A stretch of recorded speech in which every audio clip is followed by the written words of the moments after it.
नमस्कार दोस्तों, स्वागत है आपका GK with her classes channel पर। अगर आप इस चैनल पर नए हो तो इसे सब्सक्राइब जरूर कर लीजिएगा, साथ में बेल आइकन को भी प्रेस कर लीजिएगा और यदि आपको ये वीडियो अच्छा लगेगा तो इसे लाइक करना और ज्यादा से ज्यादा शेयर करना। तो हम पढ़ रहे थे राजस्थान के इतिहास में मेवाड़ राज्य का इतिहास, और मेवाड़ राज्य के इतिहास में हम बात कर रहे थे किसकी? महाराणा कुंभा की। महाराणा कुंभा की बात कर रहे थे। महाराणा कुंभा का काल 1433 से लेकर और 1468 ईस्वी तक रहा है। ठीक है, महाराणा कुंभा में हमने बात कर रहे थे स्थापत्य कला की, यानी जो महाराणा कुंभा का जो स्थापत्य कला में क्या क्या योगदान रहता है, उसमें हमने बात की कि महाराणा कुंभा ने जो एक तो वीर विनोद पुस्तक है किसकी? कवि राजा श्यामलदास की। तो इस वीर विनोद पुस्तक के अनुसार महाराणा कुंभा ने मेवाड़ के 84 दुर्गों में से 32 दुर्गों का निर्माण अकेले महाराणा कुंभा ने करवाया था। ठीक है, उसके बाद में चित्तौड़गढ़ दुर्ग का आधुनिक निर्माण करवाया था है, और बसंतगढ़ अचलगढ़ दुर्ग का पुनर्निर्माण करवाया था 1452 ईस्वी में। इसके अलावा कुंभलगढ़ दुर्ग का निर्माण करवाया था, बसंतगढ़ दुर्ग का निर्माण करवाया था, और बदनौर जो युद्ध की विजय की स्मृति में बैराग दुर्ग का निर्माण करवाया था। ठीक है, तो एक हम बात कर रहे थे विजय स्तंभ, जो सहारनपुर विजय की स्मृति में, किसकी विजय की स्मृति में? सहारनपुर जो युद्ध हुआ था 1437 में, तो सहारनपुर विजय की स्मृति में विजय स्तंभ के निर्माण करवाता है और महाराणा कुंभा। विजय स्तंभ का निर्माण करवाया था महाराणा कुंभा ने। कब करवाया था? ये जो करवाया था निर्माण 1440 से लेकर 1448 ईस्वी तक चला था। 1440 से 1448 ईस्वी तक चला था इसका निर्माण कार्य, जिसका शिल्पी कौन था? जिसका शिल्पी था जेता और उसका पुत्र नापा और पुंजा थे। ठीक है, ये विजय स्तंभ 9 मंजिला है और 122 फीट ऊंचा है, यानी इसकी ऊंचाई रहती है 122 फीट, और इसमें 157 सीढ़ियां लगी हुई है। और इसके अलावा इसकी जो भारी जो चारों ओर इसके हिंदू देवी देवताओं की मूर्ति है, और जो फर्स्ट जो मंजिल है उस पर भगवान विष्णु की मूर्ति होने के कारण विजय स्तंभ भगवान विष्णु को समर्पित है। विजय स्तंभ को कीर्ति स्तंभ भी कहते हैं, विष्णु ध्वज भी कहते हैं। विष्णु ध्वज किसने कहा है? उपेंद्र नाथ डे ने कहा है। इसके अलावा हमने बात की थी कि इसको रोम के टार्जन से तुलना कौन करता है? विजय स्तंभ की। विजय स्तंभ की रोम के टार्जन से तुलना तो फर्ग्यूसन करता है। तो फिर सीमा राठौड़ क्या कहती है? सीमा राठौड़ कहती है ये विजय स्तंभ तो संगीत की बृहद चित्रशाला है। तो गोपीनाथ शर्मा क्या कहता है? गोपीनाथ शर्मा कहता है ये तो पौराणिक देव देवताओं का एक व्यवस्थित संग्रहालय है। तो हिंदू देव देवता का मूल्य कोष कौन बताता है? ये तो गोविंद शंकर हीराचंद ओझा बताता है। ठीक है, तो फिर इसे भारतीय मूर्ति कला का विश्व कोष किसने कहा है? डॉक्टर हरमन गोट्स का है। ठीक है, अब हम बात करेंगे इस विजय स्तंभ पर कृति स्तंभ प्रशस्ति है। विजय स्तंभ पर कृति स्तंभ प्रशस्ति। ठीक है, ये जो कृति स्तंभ प्रशस्ति महाराणा कुंभा ने अंकित करवाई थी। ठीक है, विजय स्तंभ पर कब करवाई थी? 1460 ईस्वी में। 1460 में महाराणा कुंभा ने विजय स्तंभ पर कृति स्तंभ प्रशस्ति अंकित करवाई थी। इसके रचनाकार पूछे ना, रचनाकार कौन है कृति स्तंभ प्रशस्ति की? तो कौन है? अत्रि पुत्र महेश भट्ट। अत्रि पुत्र महेश भट्ट, यानी 2 कैसे सर? तो पहले कहते हैं कि अत्रि ने इसको लिखना शुरू किया था, तो अत्रि की मृत्यु हो जाती है, तो उसके पुत्र जो महेश भट्ट होते हैं ना, उसने पूरा किया था इस कृति स्तंभ प्रशस्ति को। किस भाषा में? संस्कृत भाषा में। इस भाषा में संस्कृत भाषा में अंकित है। इस कृति स्तंभ प्रशस्ति में महाराणा कुंभा की उपाधि मिलती है। महाराणा कुंभा की उपाधि, यानी महाराणा कुंभा की उपाधि का वर्णन है इस कृति स्तंभ प्रशस्ति। ये कृति स्तंभ प्रशस्ति वही है जिसमें राणा हमीर सिसोदिया को क्या कहा गया? अभी राणा हमीर सिसोदिया को विषम घाटी पंचानन कहा गया है। क्या कहा गया है? विषम घाटी पंचानन कहा गया है। ठीक है, विषम घाटी पंचानन कहा गया है। ठीक है, इस कृति स्तंभ प्रशस्ति में। तो फिर राणा कुंभा की उपाधि कौन कौन सी है उसकी बात करते हैं। ठीक है, महाराणा कुंभा की जो उपाधि रहती है वो रहती है, एक तो शैल गुरु है, बता देता हूं मैं पहले आपको। शैल गुरु है, राजगुरु है, चाप गुरु है, छाप गुरु है, हाल गुरु है, परम गुरु है, नंदिकेश्वर है, राणवासु है, नाटकराज है, गणपति है, नरपति है, अशुपति है, हिंदू सुल्तान है, महाराज धीराज है, अभिनव भट्टाचार्य प्रजापालक है, धीमान है। ठीक है, और ठीक है, और टोडरमल की उपाधि भी धारण की थी, आदि ग्रह की उपाधि धारण की थी, परम पठारक की उपाधि धारण की थी। और इसके अलावा कुंभलगढ़ शिलालेख में महाराणा कुंभा को क्या बताया गया है? कुंभलगढ़ शिलालेख में धर्म और पवित्रता का अवतार बताया गया महाराणा कुंभा को। वसुंधरो धरणादि ग्रहण की उपाधि भी महाराणा कुंभा की भी। ठीक है, कौन कौन सी उपाधि रहती है महाराणा कुंभा की कृति स्तंभ प्रशस्ति में?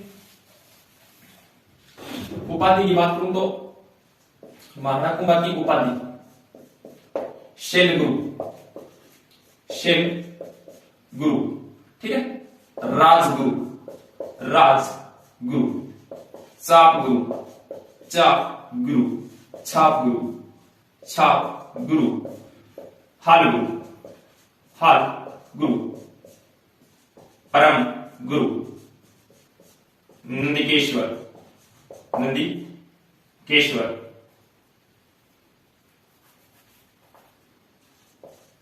नंदिकेश्वर, रणवासो, रणवासो, ठीक है, रणवासो। और गणपति, गणपति, नरपति, नरपति, अशोपति, अशोपति, ठीक है। इसके अलावा अशोपति हिंदू सुल्तान, हिंदू सुल्तान, हिंदू सुल्तान एकमात्र उपाधि है जो मुस्लिम शासकों ने दिया महाराणा कुंभा को। हिंदू सुल्तान महाराज धीराज, महाराज धीराज, अभिनव भट्टाचार्य, अभिनव भट्टाचार्य। यदि आपसे पूछे कि महाराणा कुंभा की वीणा वादक क्यों कहा गया है, वीणा वादक इसलिए सॉरी आपसे पूछे कि जो अभिनव जो भट्टाचार्य उपाधि दी गई है महाराणा कुंभा को, ये क्यों दी गई है, क्योंकि महाराणा कुंभा वीणा वादक होने के कारण, संगीत प्रेमी होने के कारण अभिनव भट्टाचार्य की उपाधि दी गई है। ठीक है। प्रजापालक, प्रजापालक यानी जनता का हितैषी होने के कारण प्रजापालक।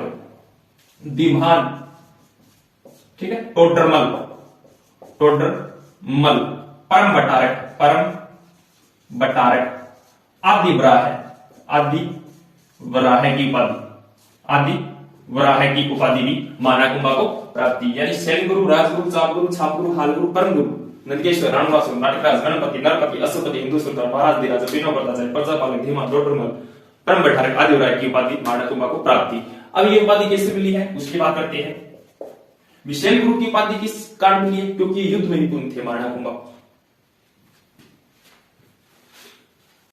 शैलगुरु मतलब युद्ध में निपुण, युद्ध में निपुण होने के कारण, होने के कारण, युद्ध में निपुण होने के कारण महाराणा कुंभा को शैलगुरु कहा गया है। राजगुरु, राजगुरु मतलब है राजाओं में, राजाओं में सर्वश्रेष्ठ, राजाओं में सर्वश्रेष्ठ होने के कारण राजगुरु। चापगुरु, चाप मतलब धनुष विद्या में, धनुष विद्या में, धनुष विद्या में निपुण होने के कारण महाराणा कुंभा को क्या कहा गया है, चापगुरु कहा गया। छापगुरु, छापगुरु मतलब है छापामार युद्ध पद्धति में निपुण है, छापामार युद्ध पद्धति में निपुण होने के कारण महाराणा कुंभा छापगुरु। हालगुरु, हालगुरु मतलब गिरी दुर्गों का स्वामी होने के कारण, गिरी दुर्गों का, गिरी दुर्गों का यानी बड़े दुर्गों का स्वामी होने के कारण, स्वामी होने के कारण महाराणा कुंभा को क्या कहा गया है, हालगुरु कहा गया है। परम गुरु, परम गुरु मतलब विभिन्न विद्याओं का ज्ञाता होने के कारण, विभिन्न विद्याओं का, विभिन्न विद्याओं का, विभिन्न विद्याओं का, विभिन्न विद्याओं का ज्ञाता होने के कारण, का ज्ञाता होने के कारण महाराणा कुंभा को क्या कहा गया, परम गुरु कहा गया है। नंदिकेश्वर, नंदिकेश्वर मतलब शिव के मत को मानने के कारण, शिव के मत को मानने के कारण महाराणा कुंभा को क्या कहा गया है, नंदिकेश्वर कहा गया है। यानी महाराणा कुंभा जो है वो कहते कि शिव या वैष्णव धर्म का उपासक था, जिस कारण महाराणा कुंभा को नंदिकेश्वर कहा गया। राणोरासो, राणोरासो मतलब विद्वानों का आश्रयदाता होने के कारण, ये क्या करता था, दरबारी जो कवि आते थे, मतलब कोई विद्वान थे उनको क्या दे देता था, ये शरण दे देते थे, तो राणोरासो कहा गया महाराणा कुंभा को। यानी विद्वानों का आश्रयदाता होने के कारण, विद्वानों का आश्रयदाता, आश्रय दाता होने के कारण महाराणा कुंभा को क्या कहा गया, राणोरासो कहा गया है। गणपति अब सर्वश्रेष्ठ राज्य का राजा होने के कारण गणपति कहा गया है। नरपति अब श्रेष्ठ मानव होने के कारण महाराणा कुंभा को नरपति कहा गया है। अशोपति कुशल घुड़सवार होने के कारण, कुशल घुड़सवार, कुशल घुड़सवार होने के कारण महाराणा कुंभा को क्या कहा गया, अशोपति कहा गया है। हिंदू सुल्तान, ये इंपोर्टेंट है अभी, हिंदू सुल्तान महाराणा कुंभा को किसने दी अभी, हिंदू सुल्तान। हिंदू सुल्तान मतलब भी हिंदुओं की रक्षा करने के कारण महाराणा कुंभा को क्या कहा गया, हिंदू सुल्तान के। और ये जो उपाधि है किसने दी है, मुस्लिम शासकों ने दी है, एकमात्र उपाधि जो मुस्लिम शासकों ने दी है, याद रखना। जो हिंदू स्वराष्ट्र की उपाधि महाराणा कुंभा को किसने दी थी? मुस्लिम शासकों ने। महाराज धीराज, राजाओं में राजा, यानी राजाओं का राजा होने के कारण, राजाओं का राजा, राजाओं का राजा होने के कारण महाराणा कुंभा को क्या कहा गया? महाराज धीराज। अभिनव भट्टाचार्य यानी वीणा वादक होने के कारण महाराणा कुंभा वीणा वादक और संगीत प्रेमी होने के कारण, संगीत प्रेमी होने के कारण, ठीक है, संगीत प्रेमी होने के कारण महाराणा कुंभा को क्या कहा गया? अभिनव भट्टाचार्य कहा गया है। इसके अलावा प्रजापालक या जनता का हितैषी होने के कारण, ठीक है, दीवान की उपाधि प्राप्ति, टोटरबल की उपाधि दी, एक नाटकराज की और उपाधि प्राप्ति दी महाराणा कुंभा को, नाटकराज, नाटक राज यानी नृत्य शास्त्र का ज्ञाता होने के कारण, मतलब डांस भी करता हूं महाराणा कुंभा, नृत्य शास्त्र का ज्ञाता होने के कारण महाराणा कुंभा को क्या कहा गया है? नाटकराज कहा गया है। ठीक है, ये कुछ उपाधि है ये महाराणा कुंभा की। इसके अलावा महाराणा कुंभा को कुंभलगढ़ शिलालेख में क्या कहा गया है? तो कुंभलगढ़ शिलालेख में महाराणा कुंभा को धर्म और पवित्रता का अवतार माना है। इसमें कुंभलगढ़ शिलालेख में, कुंभलगढ़ शिलालेख, शिलालेख में महाराणा कुंभा को क्या बताया अभी? धर्म और पवित्रता का, पवित्रता का अवतार, धर्म और पवित्रता का अवतार बताया है महाराणा कुंभा को कुंभलगढ़ शिलालेख में। ठीक है, यह कुछ उपाधि थी जो कृति स्तंभ प्रशस्ति में इन उपाधियों का वर्णन मिलता है। अब बात करते हैं कि महाराणा कुंभा के काल में ही एक इनके मंत्री थे जिनका नाम था शेठ धरणकशाह। शेठ धरणकशाह है ना, वो क्या करते हैं कि पाली में रणकपुर के जैन मंदिरों का निर्माण करवाता है। रणकपुर के जैन मंदिर किस नदी के किनारे है? तो मथाई नदी के किनारे है। कुंभा के समय यानी राणा कुंभा के समय इनके मंत्री यानी कुंभा के मंत्री शेठ धरणकशाह, शेठ धरणकशाह ने पाली में, कहा? पाली में रणकपुर के जैन मंदिर, रणकपुर के जैन मंदिर या जैन मंदिरों का निर्माण करवाया। ये जो रणकपुर के जैन मंदिर है ये किस नदी के किनारे है? नदी पूछे तो मथाई नदी के किनारे है। ठीक है, और इस रणकपुर के जैन मंदिरों का शिल्पी कौन था? तो शिल्पी पूछे तो देपाक था। रणकपुर के जैन मंदिरों का शिल्पी कौन होता है? देपाक। ठीक है, ये जो रणकपुर के जैन मंदिर है ये किसको समर्पित है? तो ऋषभ देव जी को, आदिनाथ जी को समर्पित है। समर्पित पूछे तो समर्पित किसको? ऋषभ देव जी को, ऋषभ देव जी या इन्हीं को कहते हैं आदिनाथ जी, आदिनाथ जी को समर्पित रणकपुर के जैन मंदिर। रणकपुर के जैन मंदिर कितना खंभा युक्त है? तो रणकपुर के जैन मंदिर 1444 खंभा युक्त है। यानी कितना स्तंभ है? रणकपुर के जैन मंदिर यानी 1444 खंभा युक्त है। ये जो रणकपुर के जैन मंदिर है, रणकपुर के जैन मंदिर को चौमुखा मंदिर भी बोलते हैं। चौमुखा मंदिर, चौमुखा मंदिर या इन्हें वनों का घर भी बोलते हैं, वनों का घर। और रणकपुर के जैन मंदिर को स्तंभों का भी घर बोलते हैं, स्तंभों का घर। चौमुखा मंदिर, वनों का घर, स्तंभों का घर, ये सब रणकपुर के जैन मंदिर को बोलते हैं, जो मथाई नदी के किनारे, जिसका शिल्पी देपाक है। ठीक है, 1444 खंभा युक्त है, जो किसको समर्पित है? जो आदिनाथ जी को समर्पित है या ऋषभ देव जी को समर्पित है। किसने बनवाया था रणकपुर के जैन मंदिर? किसने बनवाए थे? तो कुंभा के मंत्री, कुंभा के जो मंत्री होते शेठ धरणकशाह, शेठ धरणकशाह ने इनके मंदिरों का निर्माण करवाया है। ठीक है,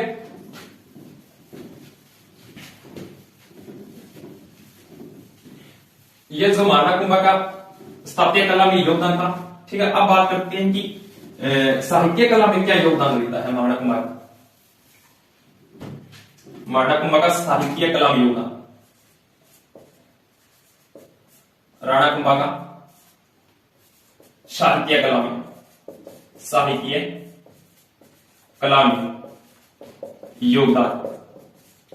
तो साहित्य कला की बात करें तो इनके कई ग्रंथ भी है। ठीक है, उनकी बात करेंगे। और इनका जो शिल्पी रहता है मंडन, ठीक है। दरबारी कवि है उनके बात करेंगे, उनके गुरु की बात करेंगे।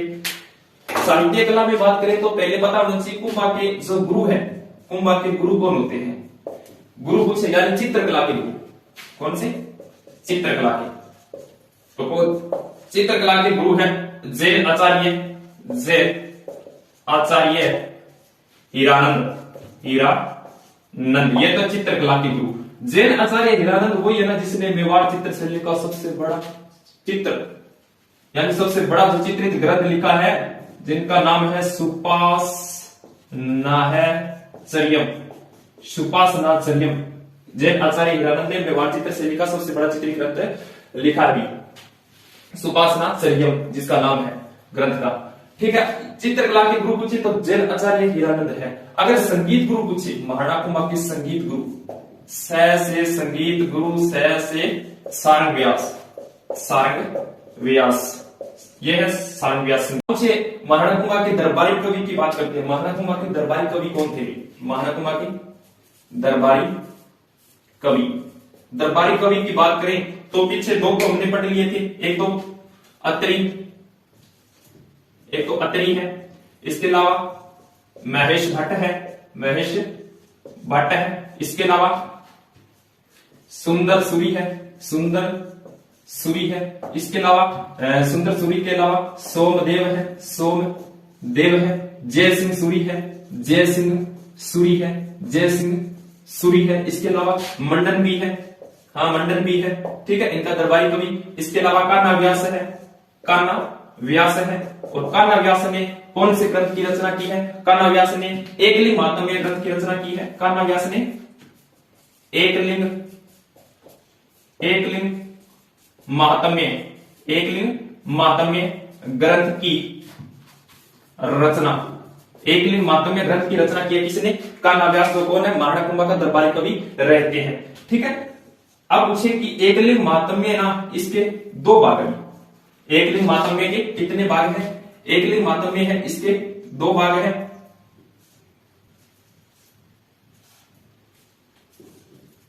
इसका जो फर्स्ट भाग है ना, फर्स्ट भाग वो तो पूरा किसने किया है? फर्स्ट भाग है जिसका नाम है राजवर्णन, राजवर्णन, राजवर्णन तो कुंभा ने पूरा किया है, लेकिन इसका जो अंतिम भाग है इसको पूरा किसने किया है? कान्हा व्यास ने किया है, कान्हा व्यास ने किया है। इसलिए हम कह सकते हैं कि इस एकलिंग महात्म्य ग्रंथ के जो रचयिता है वो कौन है? महाराणा कुंभा भी रहते हैं और कान्हा व्यास भी रहते हैं। एकलिंग महात्म्य के प्रथम भाग का पता होना चाहिए, प्रथम भाग का नाम है राजवर्णन, और राजवर्णन की रचना किसने की है?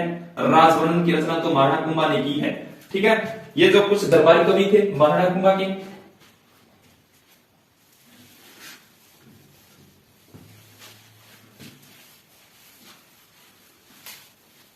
अब महाराणा कुंभा ने दो टीका लिखी है, अभी कुंभा ने दो टीका लिखी है। कितनी टीका लिखी है? दो टीका लिखी है अभी। अब टीका क्या होती है? अभी टीका होती है किसी ग्रंथ का सरल रूप, यानी उसका सरल रूप कर देना, ठीक है। तो टीका कितने लिखी है? दो लिखी है। एक तो लिखी है जयदेव की पुस्तक, अभी जयदेव की पुस्तक कौन सी? गीत गोविंद, गीत गोविंद, गीत गोविंद पर रसिक प्रिया, रसिक प्रिया नामक टीका लिखी है, रसिक प्रिया नामक टीका लिखी है। अभी गीत गोविंद पर रसिक प्रिया नामक टीका लिखी है महाराणा कुंभा ने, और इसी रसिक प्रिया टीका में राणा हमीर को क्या कहा गया है? वीर राजा कहा गया है, ठीक है। जयदेव की गीत गोविंद पर रसिक प्रिया टीका लिखी है। एक चंडी शतक पर भी टीका लिखी है, चंडी शतक पर, चंडी शतक पर, चंडी शतक पर टीका लिखी है, टीका लिखी है। इसके अलावा महाराणा कुंभा के ग्रंथ की बात कर लेते हैं, ठीक है। ये दो टीका होंगी। अब महाराणा कुंभा के ग्रंथ कौन कौन से हैं? महाराणा कुंभा के ग्रंथ की बात करें तो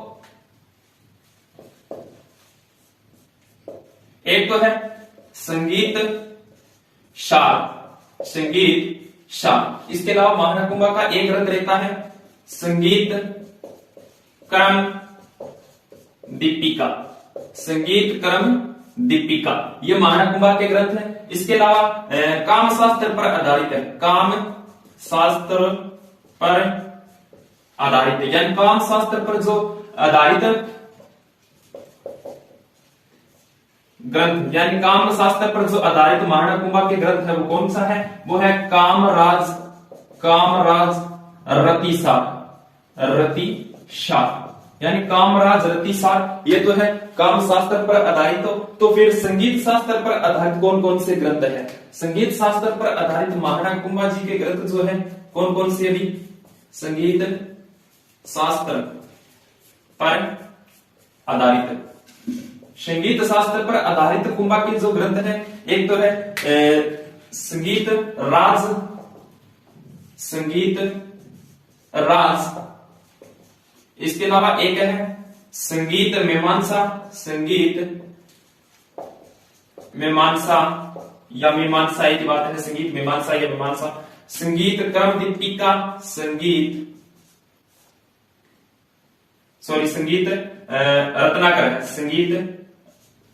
रत्नाकर, यानी संगीत राज, संगीत मीमांसा, संगीत रत्नाकर, और एक है शूर प्रबंध। ये जो चार ग्रंथ रहते हैं ये संगीत शास्त्र पर आधारित है महाराणा कुंभा के ग्रंथ। जो महाराणा कुंभा का सर्वश्रेष्ठ ग्रंथ है ना वो संगीत राज है। संगीत राज महाराणा कुंभा का क्या है, सर्वश्रेष्ठ ग्रंथ, राणा कुंभा का सर्वश्रेष्ठ ग्रंथ कौन सा है, संगीत राज है। ये संगीत राज है ना 5 भाग और 9 कोशों में विभक्त है। कितना, 5 भाग और 9 कोशों में विभक्त है। ठीक है, 5 भाग 9 कोशों में विभक्त महाराणा कुंभा का ग्रंथ कौन सा है, तो वो है संगीत राज। क्यों, महाराणा कुंभा का सर्वश्रेष्ठ ग्रंथ कौन सा रहा है, संगीत राज रहा है। ठीक है, 5 भाग कौन कौन से उसकी बात करते हैं। एक तो है पाठ रतन कोश, एक है गीत रतन कोश, एक है नृत्य रतन कोश, इसके अलावा एक है वाद्य रतन कोश, इसके अलावा एक है रस रतन कोश।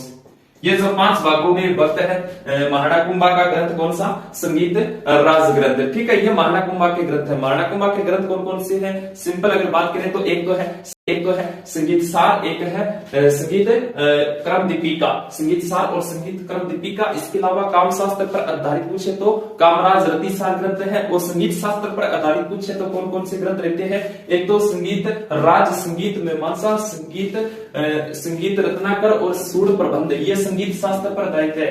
आजकल क्वेश्चन कैसे आता है, ऐसे पूछेगा कि संगीत शास्त्र पर आधारित ग्रंथ नहीं है, तो अगर ऑप्शन संगीत सार आ जाता है तो ये नहीं होगा, ये क्योंकि संगीत शास्त्र पर आधारित नहीं है ये। ठीक है, संगीत शास्त्र पर तो ये संगीत राज है, संगीत मीमांसा है, संगीत रत्नाकर है, सूर प्रबंध, ये 4 ग्रंथ रहते हैं संगीत शास्त्र पर आधारित महाराणा कुंभा के ग्रंथ। ठीक है, अब महाराणा कुंभा के जो शिल्पी रहता है कौन भाई, मंडन की बात करते हैं।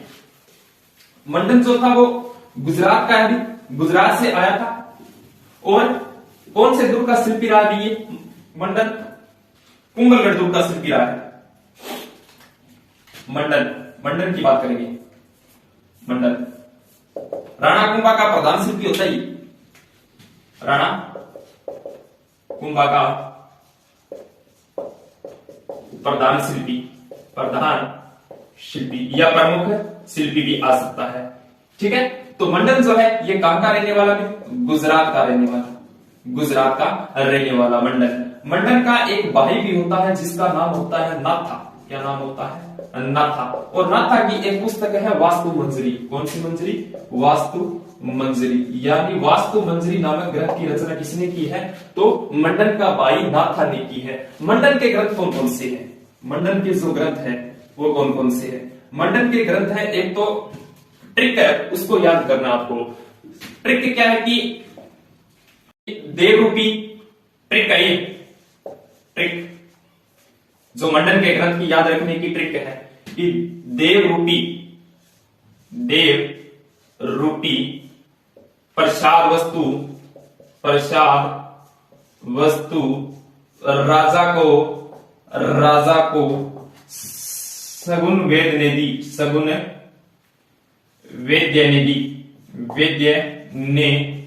दी। यानी देव रूपी प्रसाद वस्तु है वो राजा को किसने दी थी? शगुन वेद्य ने दी थी। तो इसमें सारे जो मंडन के ग्रंथ हैं वो आ जाएंगे। देव से क्या हुआ? भी देव से हुआ देव मूर्ति प्रकरण,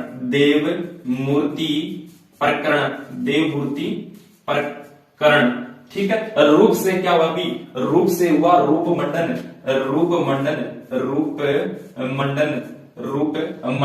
प्रसाद से क्या हुआ? भी प्रसाद मंडन। और वस्तु से दो ग्रंथ याद करना है, एक तो वास्तु मंडन और एक याद करना है वास्तु मंडन और वास्तु सार। और राजा से क्या हुआ? भी राजवल्लभ। कौन सा? राजवल्लभ है। राजवल्लभ किसका ग्रंथ है? ये राजवल्लभ इंपोर्टेंट अभी। राजवल्लभ मंडन का ग्रंथ है। मंडन जो कुंभा का प्रधान शिल्पी है, ठीक है। और को से क्या हुआ? भी को से हुआ कोदंड मंडन, ठीक है। और सगुन से क्या हुआ? भी सगुन मंडन जो ज्योतिष शास्त्र पर आधारित है। वैद्य से क्या हुआ? भी वैद्य वेद से क्या हुआ? वैद्य मंडन। ये मंडन के ग्रंथ है। देव मूर्ति प्रकरण, यानी इसमें ट्रिक याद रखनी है। देव रूपी प्रसाद वस्तु राजा को शंकुन वेद ने दी। इसमें सारे मंडन के ग्रंथ आ जाएंगे। देव से देव मूर्ति प्रकरण, रूप से रूप मंडन, प्रसाद से प्रसाद मंडन और वस्तु से वास्तु मंडन और राजा से राजवल्लभ और कोदंड से यानी को से कोदंड मंडन और सगुन से सगुन मंडन और वैद्य से वैद्य मंडन। ये मंडन के ग्रंथ रहते हैं। अब मंडन के पुत्र होते हैं। कितने पुत्र होते हैं मंडन के? मंडन के दो पुत्र होते हैं, याद रखना है। मंडन के कितने पुत्र थे? मंडन का भाई तो मैंने बता दिया। मंडन का जो भाई है वो कौन हुआ?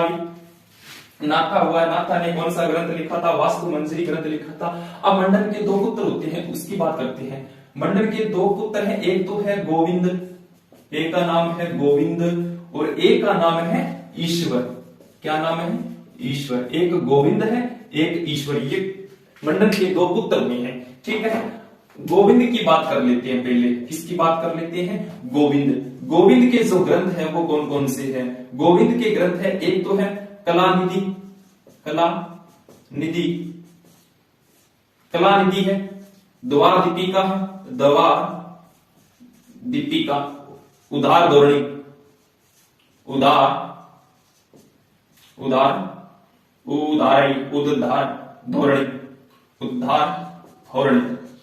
उदार धोरणी और एक है सार समुच्चय,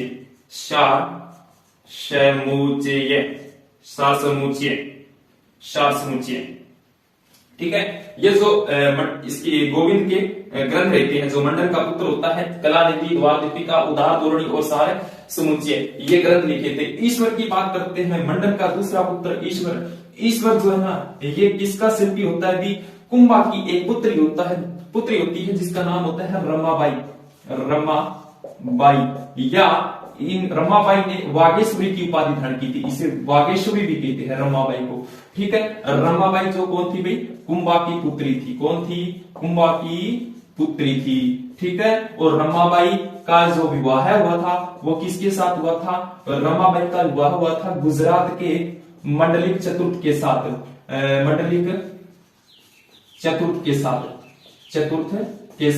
कहते हैं कि मंडलिक चतुर्थ, यानी जो रमाबाई का जो पति था मंडलिक चतुर्थ, इसकी क्या हो गई थी? मृत्यु हो गई थी। उसके बाद में ये वापिस मेवाड़ आ जाती है। मेवाड़ आने के बाद रायमल के द्वारा, जो कुंभा का पुत्र होता है, रायमल के द्वारा इसको जावर का परगना दिया जाता है। किसको? रमाबाई को जावर का परगना दिया जाता है। जावर का परगना दिया जाता है। जावर वो ये जहां पर लाखा के काल में क्या मिली? अभी चांदी की शीशा की खान मिली है, ठीक है। जावर का परगना दे दिया जाता है। और इसी जावर में रमाबाई ने कौन सा मंदिर बनवाया था? रमा मंदिर, या इसी को कह देते हैं विष्णु मंदिर का निर्माण करवाया था, ठीक है, ये थी ईश्वर की कहानी। यानी ईश्वर कौन था? मंडन का पुत्र ईश्वर, जो रमाबाई का शिल्पी होता है। ठीक है, रमाबाई का शिल्पी कौन होता है? भी ईश्वर होता है, रमाबाई का शिल्पी।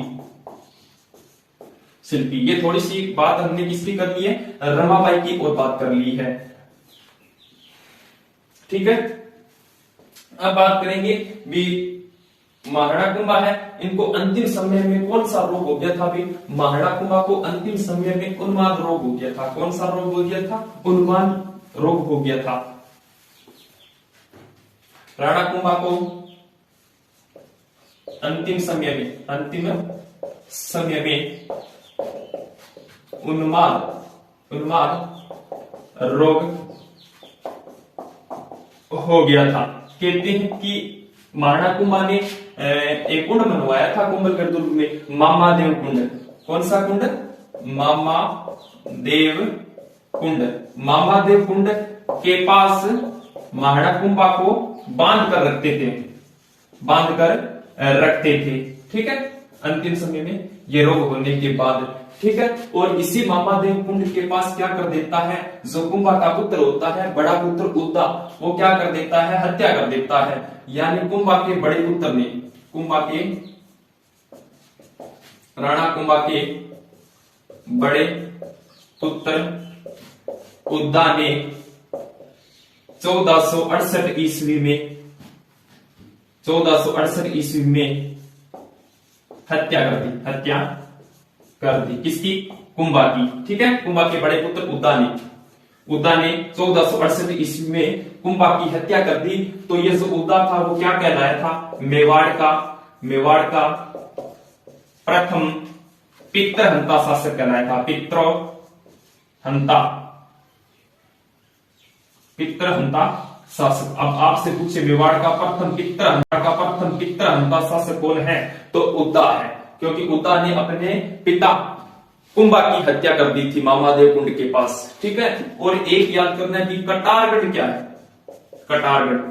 कटारगढ़ दुर्ग है। कटारगढ़ दुर्ग है जो कुंभलगढ़ दुर्ग में बना हुआ है। कुंभलगढ़ दुर्ग में बना हुआ है। और कुंभलगढ़ दुर्ग का भी राजसमंद में है। कुंभलगढ़ दुर्ग राजसमंद में। ये जो कटारगढ़ दुर्ग है ना, ये कुंभलगढ़ के ऊपर बना हुआ है, यानी ऊपर मंजिल रहती है कुंभलगढ़ की, कटारगढ़।